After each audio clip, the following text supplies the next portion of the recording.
Miss Wendy send and do face that would ever came to TV. Mrs. Roberts Kawami, no, I shall so other press from Mama comments in your comment section. As Emma visits a will notification man from my semi ever broke into TV. Why your face facing now when you're in 7 years in one near Cosmo Magana in the Viase of Nina.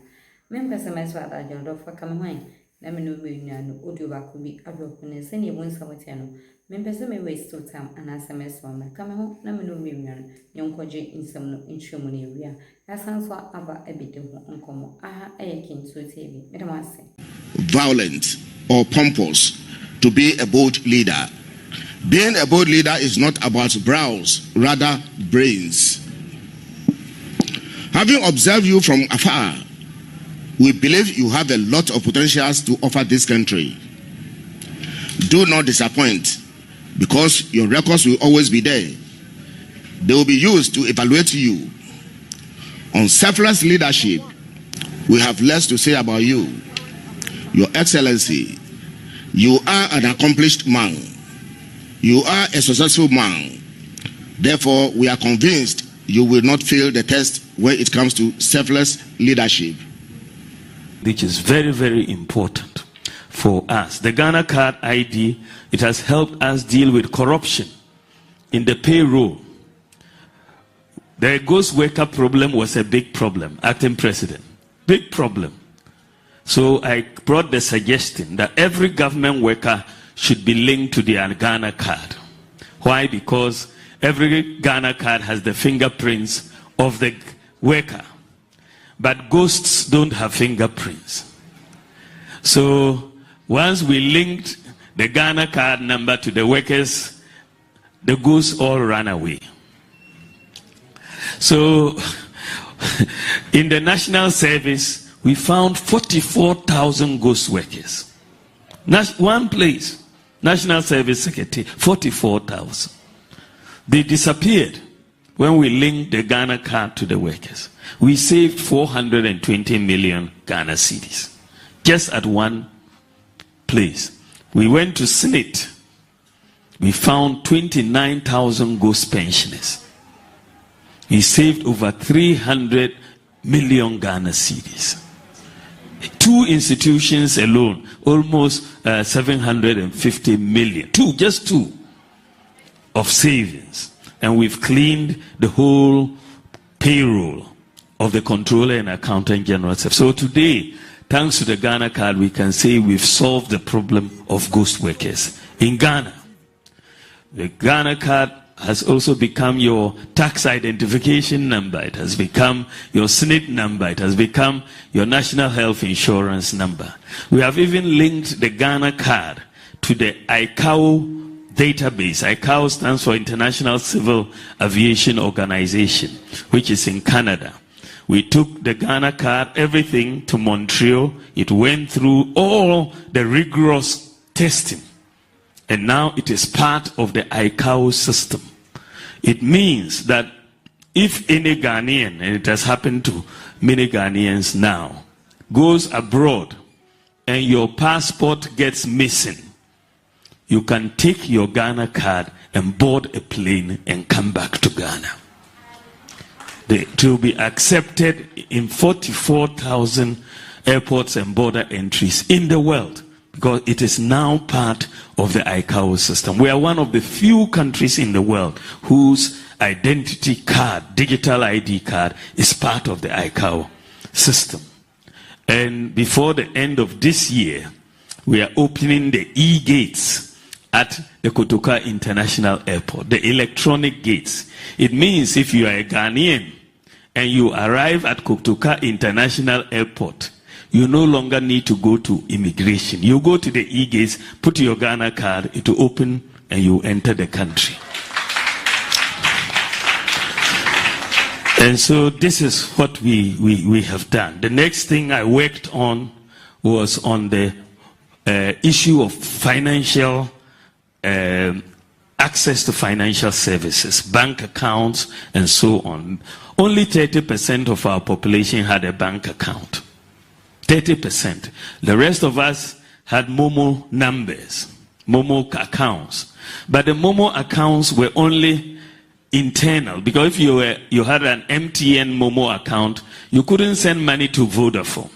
You could only send money to someone who was MTN. And you couldn't send money to a bank account. And no bank account could send money to a Momo account. So I called all the telcos and I said, we want to do what we call mobile money interoperability, so that we can send money across the networks. I called the banks. I said, you also have to be part of it. We'll be able to send money from a Momo account to a bank account and vice versa. Initially, they were resisting, but I stood very firm. Some of them I called their bosses in South Africa and brought them here, and we had a meeting. I said, this is where Ghana wants to go. It had never been done in Africa, never.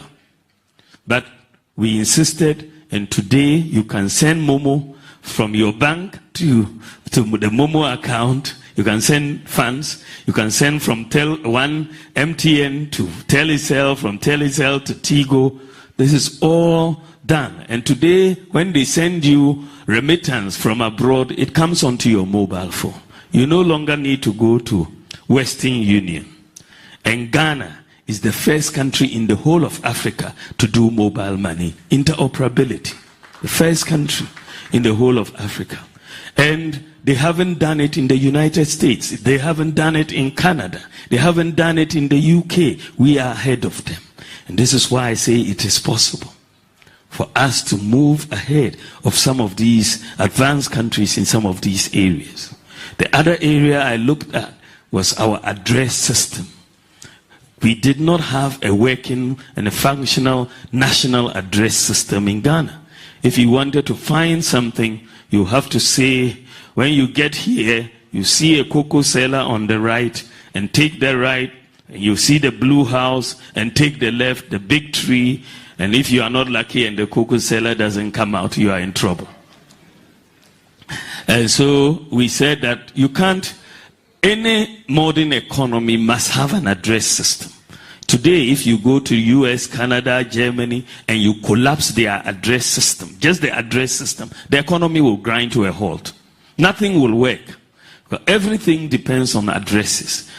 So we needed to find a solution. After 60 years of independence, we didn't have an address system. And I said, look, today's world, we have GPS technology.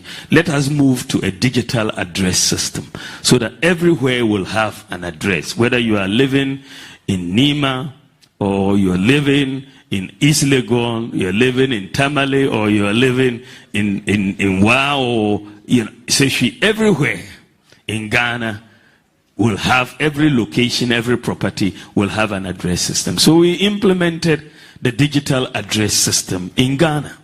And it has now been done. It is working very well. Today, if someone is coming to your house, you just have to give them your digital address. They'll drive there.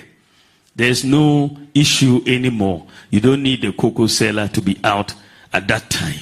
And you will go. And Ghana, our own dear country, is only the second country in the whole world to implement a national digital address system. The whole world, we are the second country to do so. And it is helping prepare us for that. We also have brought in one of the things that is really helping across Ghana now, which is drones to deliver medicine. Drones, medical drone delivery. I had a personal experience. One in September 2002, when my father had an operation in Tamale, and we needed blood that night. That night, he was bleeding. We rushed to the blood bank. It was locked. We tried to get the person who operated the blood. He was gone. We couldn't find him. We tried different numbers. We couldn't find him. Before the morning, my father had died. So it stuck with me. And when I heard that, this is after I became vice president, I heard there was a company in San Francisco called Zipline Drones. I read about what they had done and that they were delivering medicines to the remote parts of different countries, and that technology allows delivery of blood, If a pregnant mother is giving birth and losing blood, you can bring medicine quickly. A snake bite on the farm, you need anti-snake serum very quickly. The drones can bring it in and all of that. So I said, no, if this technology was there, my father probably would have been alive. We would have had blood delivered as quickly as possible. So I took a team and we went to San Francisco, and I went to meet the founder of the drone services. And I said, I want you to come to Ghana and establish in Ghana. After some discussion, he agreed that he will visit Ghana. 2 weeks later, he was here. And then we have established 6 medical drone delivery centers so far in Ghana. We are delivering to 2,800 health facilities. Every day, each of the centers does an average of about 100 flights.